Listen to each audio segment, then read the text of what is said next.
भारत की पार्लियामेंट में एक बीजेपी का एमपी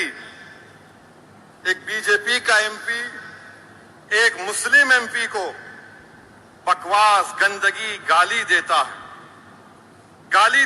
एक एक बात, मैंने क्या क्या बात बोलता है। लोग कह रहे हैं नहीं पार्लियामेंट में नहीं बोलना चाहिए था। अच्छा, पार्लियामेंट में नहीं बोलना चाहिए था? बोले कि नहीं, उसकी जबान खराब थी। अच्छा, जबान खराब थी? अरे ये तो अवाम का नुमाइंदा है ना, तुमने इसको वोट डाला। जब अवाम इतने लोगों को मार रही है, जुनैद नसीर को जला रही है, नूह में घरों को 300-350 घरों को बगैर कानून के ड्यू प्रोसेस को फॉलो किए घरों को तोड़ दिए, धर्म संसद में गालियां दी जाती हैं मुसलमानों को, रेप की धमकियां दी जाती हैं, तो ये तो तुम्हारा नुमाइंदा है। उसने गालियां दी, अच्छी जबान इस्तेमाल नहीं की। उस बीजेपी के एमपी ने, अरे वो तो गोडसे की बात कर रहा था, वो नाकाबिल कबूल है। हम तो रोज सुन रहे हैं ना इनको गाली। मैं जानता हूं, मेरी उम्र 8-9 साल या 10 साल की थी। हमारा घर हैदरगुड़े में था, पुराना घर। वहां पर हर कोई आरएसएस के लोग, जब कोई जुलूस होता तो हमारे घर के पास आकर पुकारते, सलाहुद्दीन अवैसी कब्रिस्तान या पाकिस्तान। मैं और अकबर, हमारे एक ताया वहीद भाई जो बड़े ताकतवर थे, उनके साथ बैठते थे। वहीद भाई लकड़ी लेके भागते, ये 25-30 फीट छोड़ के भागते। हम सुने, मैं सुना हूं मेरे कानों से। आज मेरा बेटा सुन रहा है ये। मैं समझा कि शायद मेरी जिंदगी में खत्म हो जाएगा, मगर मेरी औलाद सुनेगी, आप सुनेंगे, बच्चे सुन रहे हैं। याद रखो मेरी इस बात को, एक दिन आएगा जब भारत की पार्लियामेंट में किसी मुसलमान का मॉब लिंचिंग हो जाएगा। वो दिन दूर नहीं है, अब वो दिन दूर नहीं है। क्योंकि हिटलर की जब हुकूमत थी तो हिटलर की हुकूमत में लिखा जाता था, यहूदियों से बच के रहो, ये जर्मनी के लिए खतरा है। आज यहूदी लफ्ज को निकाल दो, मुसलमान लिख दो उस पर।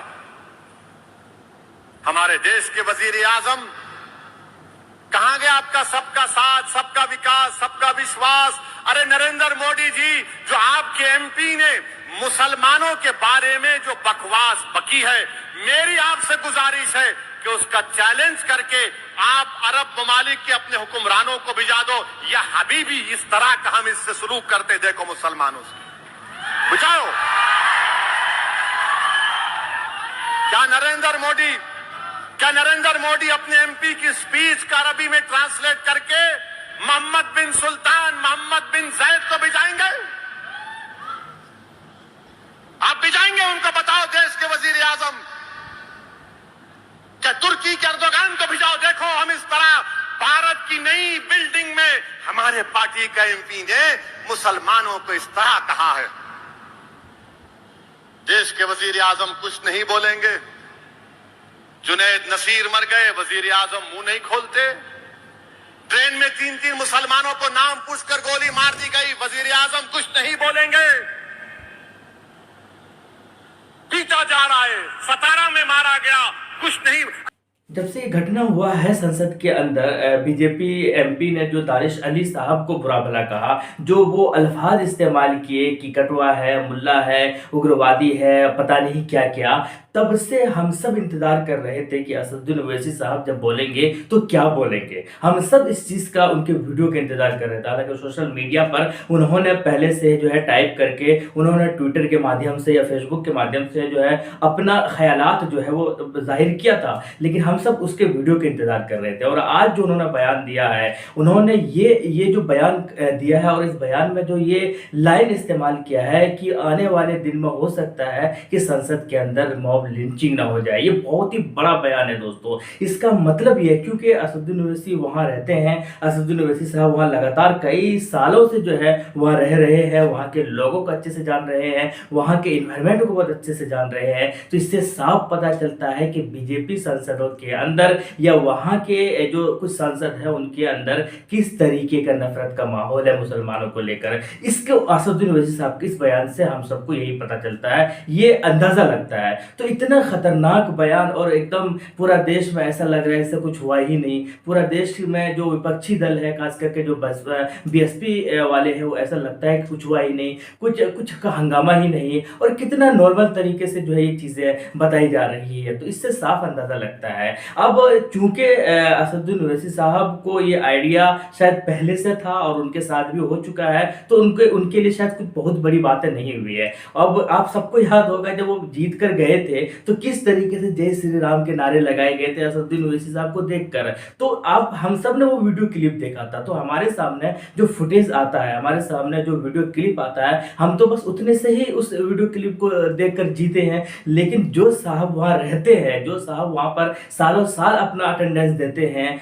जो आर्गुमेंट में भाग लेते हैं, जो वहाँ के लोगों से अचित परिचित है, वो तो बहुत अच्छी तरीके से वहाँ के इन्वायरमेंट को जानते हैं। और इसीलिए ये बयान दिया है इन्होंने कि हो सकता है आने वाले दिनों में संसद के अंदर भी, यानी कि उस सदन के अंदर भी मॉब लिंचिंग का शिकार ना हो जाए। ये बहुत बड़ा बयान है दोस्तों, ये ऐसा वैसा बयान नहीं। इसको समझने की जरूरत है कि मुसलमानों को होशियार होने की जरूरत है। भाई अगर आप आज आवाज नहीं उठाएंगे, आप उन लोगों को चुनकर नहीं भेजेंगे जो आपके लिए लड़ेंगे, आपके लिए आवाज बनेंगे, तो फिर आने वाले दिनों में जो है वो मसाइल खड़े हो जाएंगे। दानिश अली साहब से लोग इसलिए नाराज है क्योंकि दानिश अली साहब ने वहां पर जो है जवाब नहीं दिया। बस इतनी सी बात है। आप कोशिश करते, आप वहां पर जो है चिल्लाते, क्योंकि ये वही संसद है, बीजेपी का ये वही संसद है जिस संसद ने दानिश अली को बुरा भला कहा। इस संसद ने असदुद्दीन ओवैसी साहब के साथ बदतमीजी किया था। लेकिन हुआ क्या था, क्योंकि वहां पर दानिश अली की जगह पर असदुद्दीन ओवैसी थे, तो उन्होंने क्या है अपने अल्फाज से, उन्होंने क्या है अपने अंदाज से जो है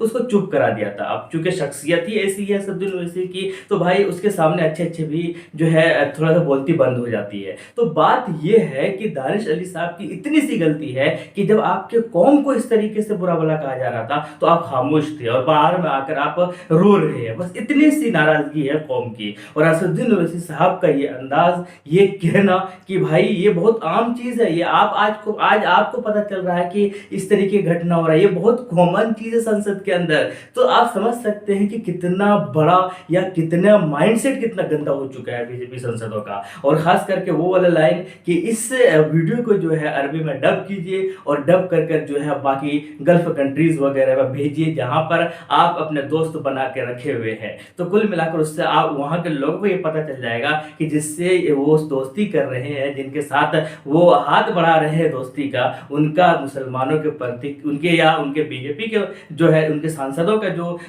जो मुसलमानों के प्रति मोहब्बत है वो ऐसा है। तो कुल मिलाकर ये चीजें हैं, बहुत सारे लोग इंतजार कर रहे थे। और आपकी क्या राय है कमेंट सेक्शन में बताइएगा जरूर। मिलते हैं नेक्स्ट वीडियो में। थैंक यू, जय हिंद।